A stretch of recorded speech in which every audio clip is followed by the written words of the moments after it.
Dear students, as we are discussing chapter integration from class 12 syllabus, so till now we discuss basic formulas of integration. We did substitution method. Now this is the time to start exercise 7.3, that is integration with the help of trigonometric identities. So we will do some examples here so that you can solve questions easily. तो देखिए करना कैसे है. First I have question integration of cos square x d x. कभी भी आपके पास degree 2 की problem आए जिसका इंटीग्रेशन आपके पास डायरेक्ट मौजूद ना हो तो उसे लीनियर में करने की कोशिश कीजिए कन्वर्ट. तो आप जानते हैं ऐसा फॉर्मूला जिसमें cos स्क्वायर एक्स को सिंगल पार में कन्वर्ट किया जा सके.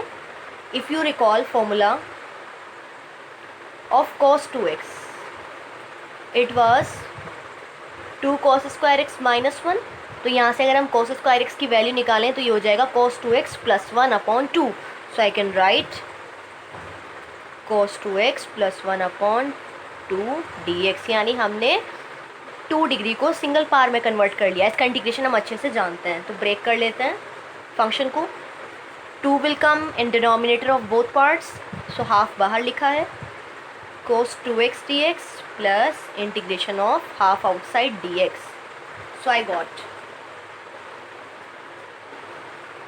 half as it is. Integration of cos x is sin x. sin 2x and differentiation of 2x division में जाता है. सो 2x का डेरिवेटिव 2 डिवाइड में जाएगा plus half of x plus c. c1 इसका कांस्टेंट होगा, c2 इसका कांस्टेंट होगा. कंबाइन करके हमने इसे c से रिप्लेस कर लिया है. So I got answer as 1/4 sin 2x plus x/2 plus c answer. Now come to second part here, sin 2x and cos 3x. अब देखिए ना तो भी हम प्रोडक्ट रूल लगा सकते हैं इंटीग्रेशन में, हम नहीं जानते हैं, ना ही हम यहाँ सब्स्टिट्यूशन मेथड लगा सकते हैं. Why? Because if I take sin 2x as t तो यहाँ cos 2x होना चाहिए ना कि cos 3x. तो हम रिप्लेस कर सकते हैं with the help of trigonometric identities. देखो ये भी आइडेंटिटी लगाई है हमने, यहाँ भी आइडेंटिटी लगाएंगे. सबसे पहले आइडेंटिटी लगाने के लिए क्या मैं यहाँ 2 से डिवाइड और 2 से मल्टीप्लाई कर सकती हूँ? बिल्कुल कर सकते हैं. Because I know formula 2 sin a cos b. क्या फॉर्मूला होता है 2 sin a cos b का? sin a plus b plus sin a minus b. This is the formula of 2 sin a cos b, where a is 2x and b is 3x. तो आप लोग लिख सकते हैं half as it is outside integration 2 sin a cos b को हम लिख सकते हैं sin a plus b sin 2x plus 3x 5x plus sin 2x minus 3x minus x integration dx. Now I can easily break integration.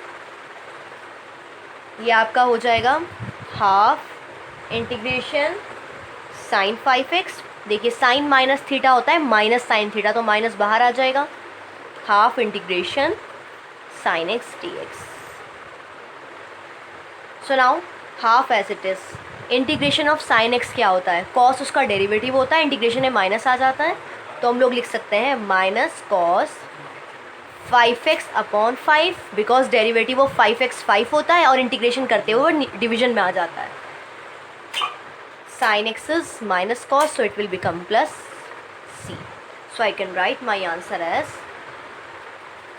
half cos x minus 1/10 cos 5x plus c is the integration of given function. So I hope you understood well कि कैसे हम लोगों ने किया है. Now let's come to third part. I know I can solve it in many ways. देखिए यहाँ sine cube x है, हम इसे बहुत तरीके से कर सकते हैं. मैं साइन क्यूब को क्या लिख सकती हूँ? I can write as sine x into sine square x d x. बिल्कुल लिख सकते हैं. और यहाँ हम sine x into sine square को 1 माइनस कॉस स्क्वायर एक्स लिख सकते हैं यूजिंग आइडेंटिटी. कॉस एक्स को आप टी मान सकते हैं. कॉस एक्स का derivative minus sine x d x is equal to d t यहाँ मौजूद है. क्वेश्चन आपका हो जाएगा 1 minus t square sine x d x को हमने लिखा है माइनस डी टी, यानी हमने with the help of substitution method इसे आसानी से कर लिया है. आगे से सॉल्व करेंगे तो हो जाएगा minus d t plus integration of t square d t. So minus t plus t cube upon 3 plus c. So I got minus cos x plus 1/3 cos cube x plus c is my answer. So I do it with the help of substitution method. Now I will do it here with the help of trigonometric identities. यहाँ भी identity लगाई है हमने, लेकिन यहाँ हम बिना substitution की कोशिश करेंगे करने की with the help of identities directly. तो आप जानते हैं यहाँ क्यूबिक पावर है, इसे लीनियर कैसे बनाया जा सकता है. ऐसा कोई फॉर्मूला जिसमें साइन क्यूब आता हो? बिल्कुल है, sin 3x का फॉर्मूला है. sin 3x is equals to 3 sin x minus 4 sin cube x. अगर आपको फॉर्मूला लर्न है तो आप इजीली कर पाएंगे. This is the formula. मुझे यहाँ से साइन क्यूब की वैल्यू चाहिए, तो क्या हो सकती है? हम इसे तो इधर शिफ्ट करेंगे, इसे इधर ले जाएंगे, तो ये हो जाएगा 4 sin cube x is equals to 3 sin x minus sin 3x. So I got sin cube x as 3 sin x minus sin cube x upon 3 sin x minus sin 3x upon 4. ये formula आ गया आपके पास. यहाँ sin x और sin 3x आ गया है. आप put कर सकते हैं वैल्यू हम डायरेक्ट.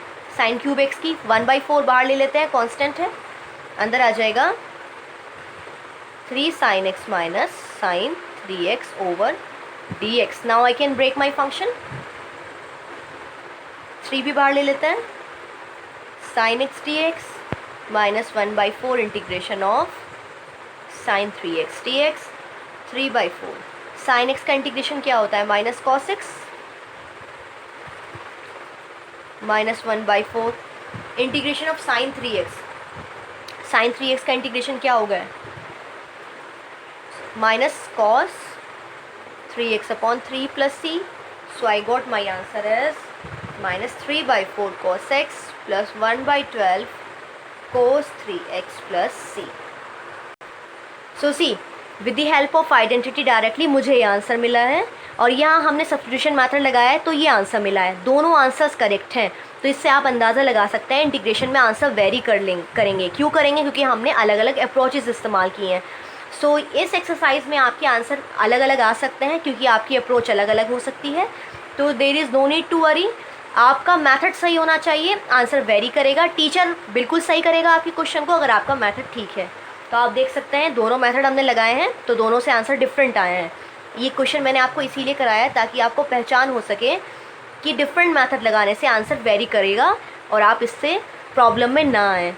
आपका आंसर सही होना चाहिए, मतलब मेथड वर्किंग रूल सही होना चाहिए. देखिए आंसर में कितना फ़र्क है. सो आई होप आप समझ गए हैं कि कैसे आपको क्वेश्चंस करने हैं. So exercise 7.3 is your homework. You have to try 24 questions. In case you have any problem, you can ask directly. Thank you.